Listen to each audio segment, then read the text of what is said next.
Welcome to the Happiness Podcast. I'm Dr. Robert Puff. I want to ask an important question. How can we tell if a person is really happy? Or more importantly, that I'm happy myself?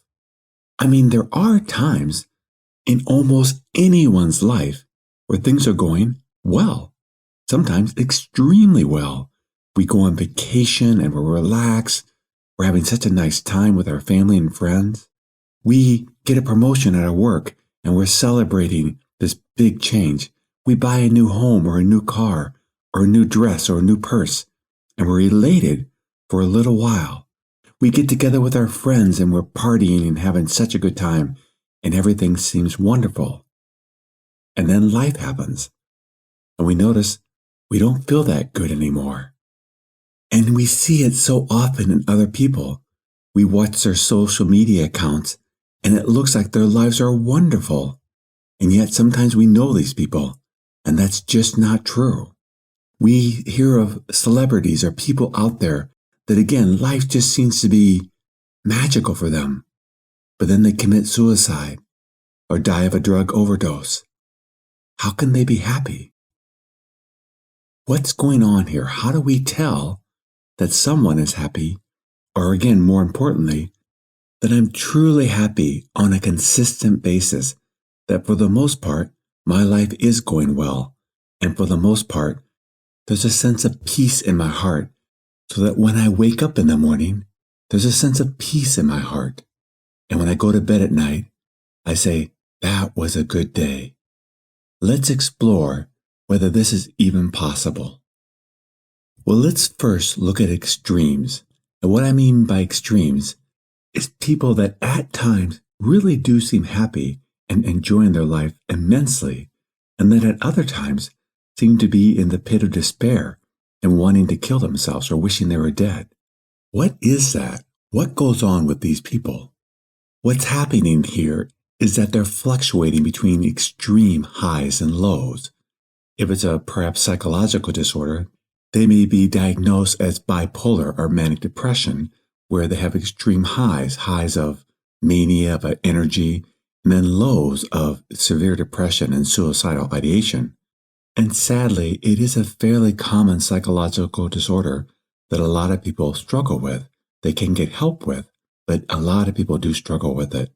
And the interesting thing is, people that do have this disorder or struggle with this diagnosis, sometimes they like the highs, the manic part so much that they're not willing to get treatment for their overall diagnosis of bipolar. So even though they know the depressive part of their disorder is coming, they're willing to put up with that because they do like the manic part or are addicted to the manic part of their disorder. This may surprise you, but it's similar with people that struggle with severe drug addictions. They like the high so much, say from their heroin or their crack, that they're willing to have all the negative consequences of being an addict just so they can get that high once in a while. And sometimes with drug addicts, it truly is once in a while. Their bodies get used to, say, heroin or fentanyl, so the high isn't nearly as high anymore, but they're chasing that high because the first high is the best high, and they're willing to sacrifice everything for that high. And of course, we do know that these two types of struggles, say bipolar disorder or drug addiction, is not what we're looking for, but that's an extreme. But what we're going to discover next is that most people, and I'm talking the majority of people, do something very similar to people that struggle with drug addictions or psychological disorders. Not to the same extreme, of course, but similar. Similar in the sense that they're chasing the highs and willing to put up with a whole lot in order to have these brief moments of happiness. Not to the same extreme, but similar. Let me explain. The simplest example of this would be the weekend warrior or someone living for the vacations. Mind you, having enjoyable weekends and vacations is wonderful. But shouldn't the entire week be good? Or the entire other 50 weeks of the year be great? Because here in the United States, often people only get 2 weeks off of vacation in an entire year. And they're working the other 50 weeks just so they can have those 2 weeks of a reprieve, of a break from the drudgery of life. Life shouldn't be that way. We shouldn't live just for the weekends. We shouldn't live just for our vacations. We should live well every day. So that's one of the indicators that something is amiss, something is wrong. Because if life is going well for us, there should be a sense of consistency there. It shouldn't be that external circumstances make us happy, but more that whatever the circumstances are happening, we find a peace and happiness in our hearts. But what we tend to do is we tend to seek the thrills of life. Now, the thrills of life may be having our children. When we get our kids, we just can't wait to be a mom or a dad and all that's going to come with that. But then when we have our kids, we realize all that does come with that, like having to get up several times at night because our child's crying, or having them be disobedient and getting in fights with them as they get older, or having to work hard so that we can send them to private schools or university, hoping that they'll have a better life than we do, or stop being intimate with our partner or going on dates with the person that we love, or doing the passions that we love because we're sacrificing everything for our kids. And this is just one of an infinite number of examples I could give. Let's say our dream, our hope is that someday we'll make enough money that we can move out of our house with our parents and get our own place. And then we do it. We finally have our own place that we can come home to. But then we realize we have to make a lot of money. Sometimes up to 50% of our income goes to our rent because it's so expensive living outside of our parents' home. And now we have to work at a job, maybe two, to pay that rent. Yes, we have the freedom, the thrill of living by ourselves, but we also have the burden of paying for it. Or let's say we come up with a solution that I know what I'll do. I'll get a really good job. I'm going to go to college, and then I'm going to go to medical school, and I'm going to be a surgeon. And surgeons make a lot of money. And when I make that money, when I finally get there, everything's going to be great. So we do. We sacrifice, we get into medical school, we get into the residency program for a surgeon, and we become a surgeon. And now we make a lot of money. And we can buy a really nice house, which we do. We can buy a really nice car, which we do. But now we have those payments. And yeah, we make a lot, but our home is expensive too. And we also work a lot. We work a lot of hours. Our phone goes off even on the weekends because of emergencies. So yes, we have the thrills of a really cool house, and people look up to us because we're a surgeon. But at the same time, we're utterly exhausted, and those thrills are there, but they're more fleeting. And sadly, I think we can all think of so many examples of this. There's been a lot of studies done on job satisfaction, and it does vary, but overall, it seems like about 80% of people aren't very satisfied with what they do for their work. It's not very rewarding for them. It just pays the bills. And you know how much time most of us work every week? 40 hours a week here in the United States. It may be different in other places. And now, because of inflation, I think people are having to work more than 40 hours a week just to get by. That's a lot of our life that we spend doing something that doesn't bring us much joy or happiness.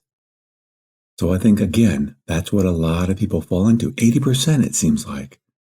So the majority of people aren't that happy with what they're doing all day long, all week long. But then you may be thinking, well, if I inherited a lot of money, if I won the lotto, if I did a job and retired, then everything will be great. If I had all that money, I could do whatever I want. I would be such a happy person.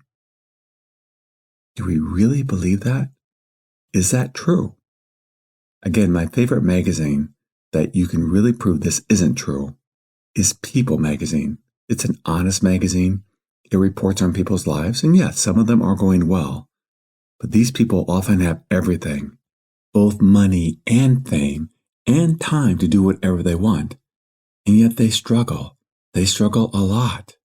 So the solution can't be, if I reach a certain point in my life, then I'm going to be happy on a consistent basis.